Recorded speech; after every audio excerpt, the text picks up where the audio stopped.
Now to the harrowing new details at a shooting this past weekend that left a suspect dead and a Chester police officer shot. We learned this afternoon that Detective Stephen Byrne was released from the hospital today, 2 days after a police chase ended in gunfire. Investigators also revealed that Therese Armstrong, who they say shot Detective Byrne Saturday afternoon, is now also linked to a separate drive-by shooting Saturday morning. Armstrong was killed when police, including the officer he'd just shot, returned fire.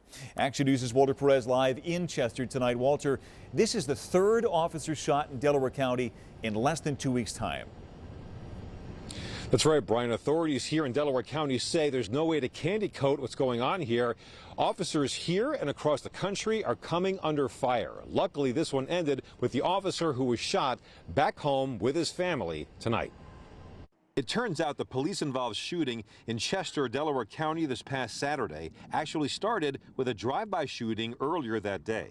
Police officials say Detective Stephen Byrne quickly came in on his day off to help with the investigation. A few hours later, Detective Byrne found the vehicle matching the description of the one involved in the drive-by.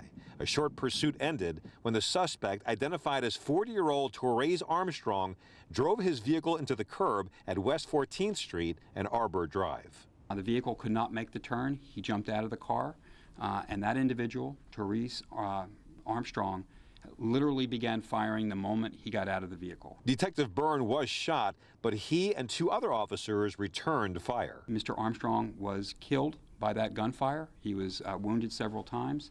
Was brought to the hospital, Crozier Chester, where he died on, I think, Saturday evening. Today, authorities clarified that while Byrne was wearing a tactical vest like this one, a bullet struck him on his side, which was not covered by the vest. So far they came out that he was struck twice, but from what it appears is, and speaking with the doctors, that he's actually struck once, but it went in and out to his left side. According to court documents, this was not Therese Armstrong's first brush with the law, including a firearm violation and assault.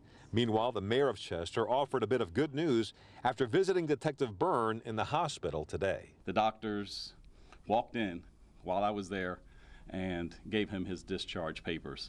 What a special moment that was. Now, police also confirming the gun used in the police-involved shooting is the same gun used in that drive-by earlier that day. So at this point, little doubt these two cases are linked. Reporting live from Chester, Delaware County, Walter Perez, Channel 6 Action News. Brian? Walter, thank you.